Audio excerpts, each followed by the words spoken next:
Hi guys, what's up and welcome back to another speed build. Here I'm building in the world of San Myshuno in the Arts Quarter neighborhood.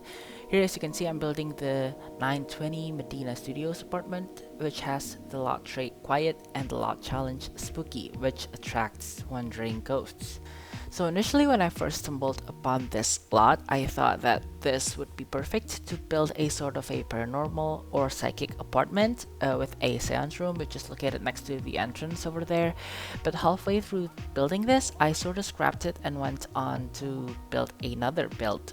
But halfway through that build, the Decor to the Max kit came out, and looking at the assets and how some of the promo pictures for the rooms look, I immediately thought, hey, this would look perfect for that paranormal build that I scrapped. So I came back to this build and incorporated that kit to make this super duper maximalist, eclectic, and just super crowded build. And I was initially hesitant about this kit, like I said in my last video, because I'm not much of a maximalist type of builder, but I do tend to gravitate towards clutter. But this kit, it's more like a clash of patterns, which I think really works out in the end. I did use a lot of packs here. Before, I think I just used the Paranormal stuff pack, the Vampires game pack, and the City Living expansion pack. But I think sometimes limited pack builds also limit my creativity, so I decided against it. Here we're entering the living room. I think I just talked through the whole floor plan and the hallway, which has nothing on it, just some spider webs and furniture. Oh, and here's something that I was kind of baffled with. The ceiling of this apartment is tall height, and it's kind of hard making a hallway with tall height because everything looks cramped, and so I put spider webs everywhere just to fill up the space. And because it makes sense, if you're a psychic living alone in this apartment with the super high ceiling, I don't think I'd wipe the ceiling and it probably will accumulate dust and spider webs. But yeah, anyway, I really liked how the living room turned out. I think it's definitely my favorite room. I used the new wallpaper from the kit, also the rug, room divider, and table, and some other stuff. And that mirror that you see me build earlier, so that is a trick that I learned from Danielle Builds, which I will link to in the description below. So the trick is to build a window, delete the walls, put the base game borderless mirror inside of the where the wall should be, adjusting it to the window frame, and then rebuilding the wall. So you'd get this custom mirror with the window as the frame, and it works for both sides of the window. You just gotta redo the same steps to the other side. I also put some like cracks and grime on the mirror in the hallway to make it look more unused and spooky. So here you can see the mirror clearly, which I covered with the room divider from the new kit.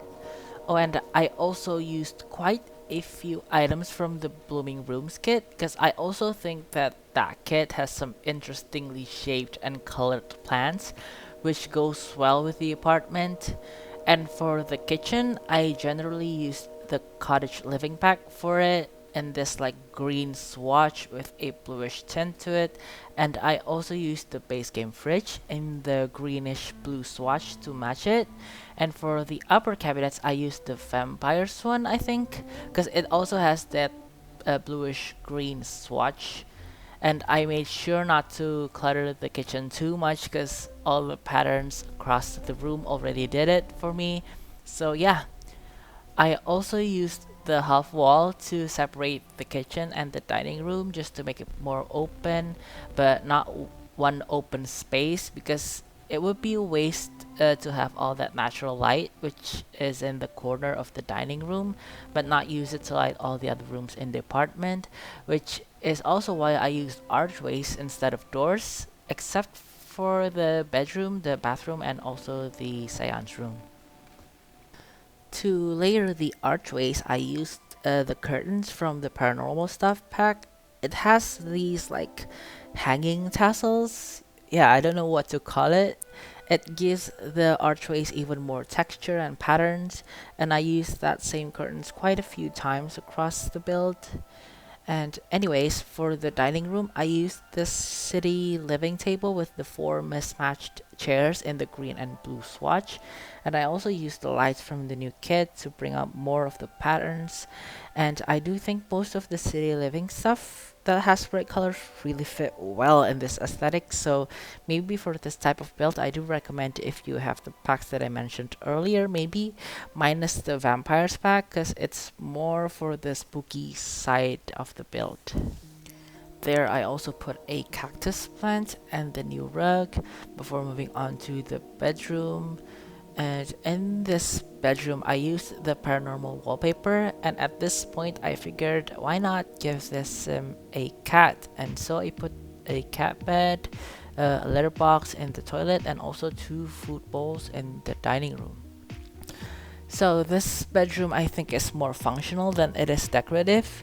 I put all the necessary stuff like a bed, obviously, a wardrobe, a desk, and a computer, a mirror, and also the new couch from the new kit just because I can't fit it anywhere else. I also used the lamp from the Courtyard Oasis kit. This one is inspired from the Legacy after watching her video on the new kit. She also used this lamp for her build and said that it fits with the aesthetic, so I did the same here. And I also struggled to put the new peacock statue which came with the new kit, so I put it in the corner between the bed and the wardrobe, and I think it kind of looks awkward there, but there's nothing else to put there anyways, so yeah. And by the way, I heard from Twitter that a new expansion pack is going to be announced soon. I don't know what to expect from it, but after getting the new Neighborhood Stories patch update, which is awesome, I loved it so much and how it is so customizable, I'm pretty optimistic about the new expansion pack. I hope it comes with a world as big as San Myshuno, because this world is just so big, with I think a total of 30 lots if you're counting each apartment lot separately. But yeah, I don't know what the new pack will be, and we'll just have to wait until it's announced, I guess.